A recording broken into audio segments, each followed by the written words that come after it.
if I think about the blockages about creative thinking. First of which is the small c and big C. So the day-to-day creativity that we do, if we understand that as small c versus the big C, which are the widely known innovations or inventions, right? Often what we think that this small c and big C, they are very different.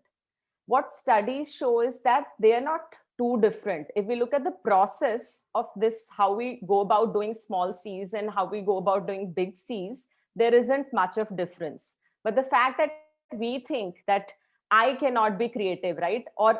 If I'm doing this may not be labeled as creativity. That very fact of thinking that I may not be creative or I am not creative, right? So it becomes like accepting that, okay, you've already blocked the road of even trying this out. The second I would say is this idea of knowing and not knowing, and that has been my area of research as well. And that's an idea which I think applies in many areas, and creativity definitely.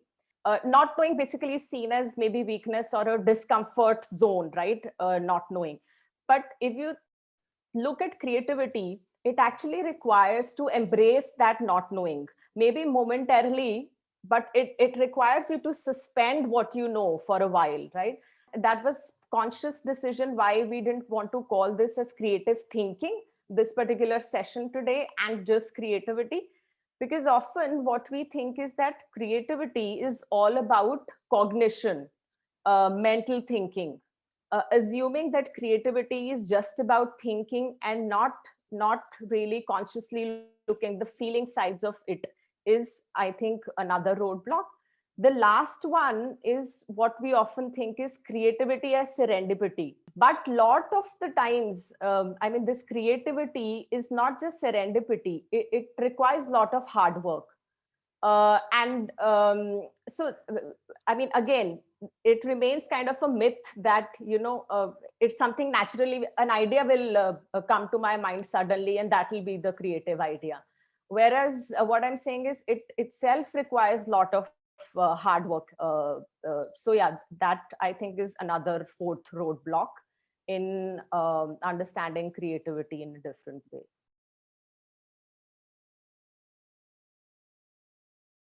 It's a similar kind of process, but the problems that you're applying it to might be different in context of poverty, right? Competitive advantage is probably the most central concept in strategy, right? The more competitive advantage, sustainable competitive advantage you build, the more you're likely to be profitable and endured. With most social enterprises, the goal is to serve a social end. Microfinance is a great example of that. It's a model that has been replicated across different parts of the world. And the goal there is really to find something that works, find a process that works in one context, and allow that to replicate itself with some basic tweaks across different parts of the world. So competition in that sense is not that relevant in the space of social entrepreneurship, both at the level of inspiring new ways of doing things, because there aren't existing products and service providers who operate in these contexts, and also in terms of trying to build a competitive advantage so that nobody else is getting into the same market. In fact, collaboration is probably a more useful way of looking at social entrepreneurship.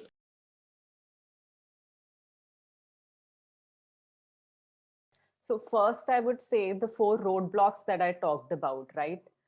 I mean, being more conscious of those four. Apart from that, I mean, there are some, so to say, toolkits that some of us might have heard of. Things like six thinking hats is one tool, wherein each hat has a meaning. For example, there are multiple colors: blue hat, black hat, white hat, yellow hat, that way. And each hat has a meaning.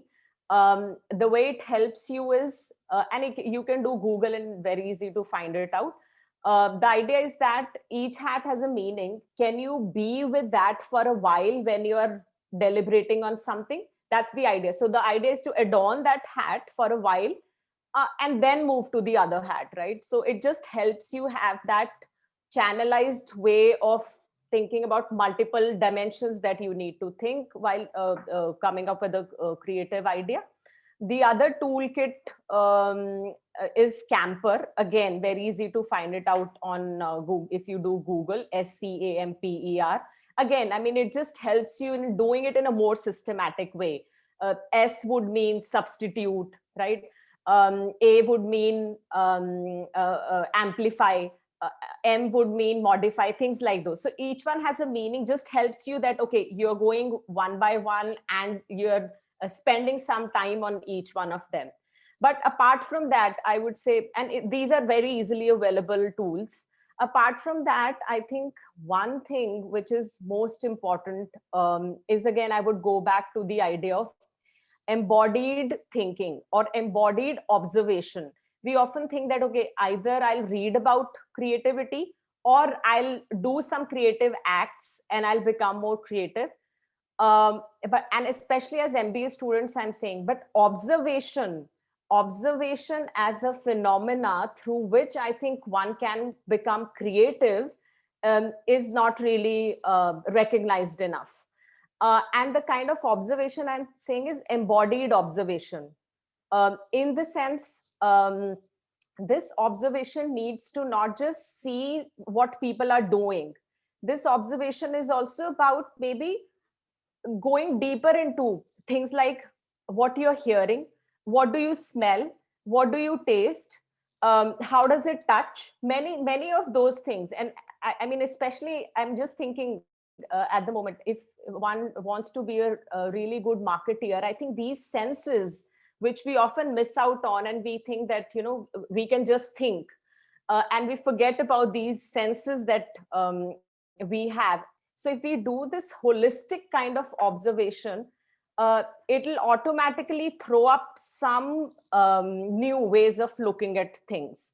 So there's this example which I did share with my students in the course also, very small example of a product.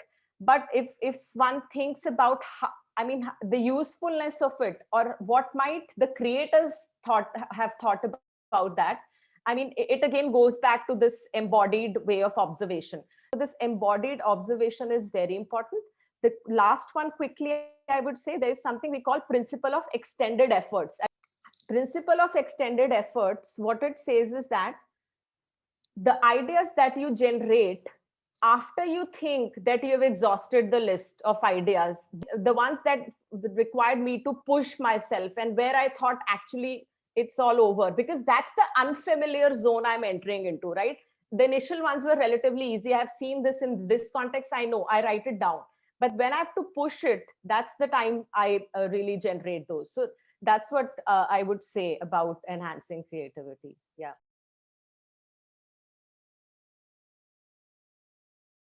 It all starts with an idea, right? And that's where we are talking about creativity. Entrepreneurship would be many steps ahead of that creativity, right? And as MBA students, often I think what happens usually is that the studies and courses keep us so busy. And also, I would also go back to, again, the upbringing, right? Often, because we don't see many entrepreneurs around us, we think that, okay, the only path for us to for us available is to be an employee of an organization. That from creativity and entrepreneurship, the few steps in between are, firstly, of course, this creative idea that you have.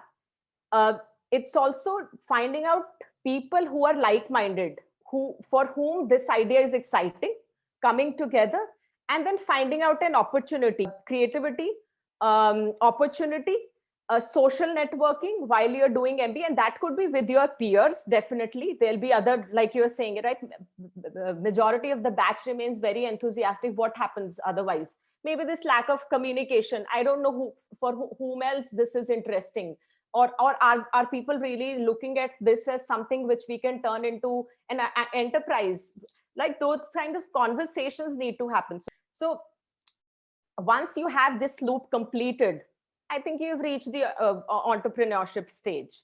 Creativity I see as being more at the psychological plane, whereas entrepreneurship and innovation are more at the material plane of action, getting things done in the real world. And as any entrepreneur will tell you, there are all kinds of difficulties to make things happen at the ground level, right? So my background is in entrepreneurship. I teach courses in entrepreneurship. I would not recommend entrepreneurship as a career pathway for everybody, and at all times, right? So there are times in a person's life where you could be entrepreneurial within a large organization.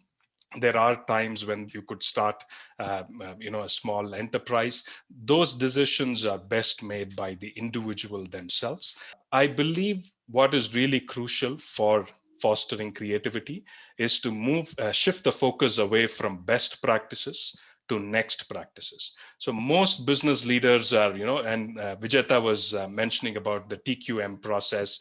Once you start adopting those things, it becomes more a question of these are the best practices. Everybody is going to adopt these practices. It can create roadblocks for creativity. The focus should be on what should be our next practices. That shift in mindset is crucial. The second important thing is to break out of our bubbles. These bubbles could be our social bubbles, interacting only with others who are similar to us, who are part of our social network. And this is not just across cultures, but also vertically across different income levels within a society. Another important area is looking to nature for creativity, or for inspiration for creativity.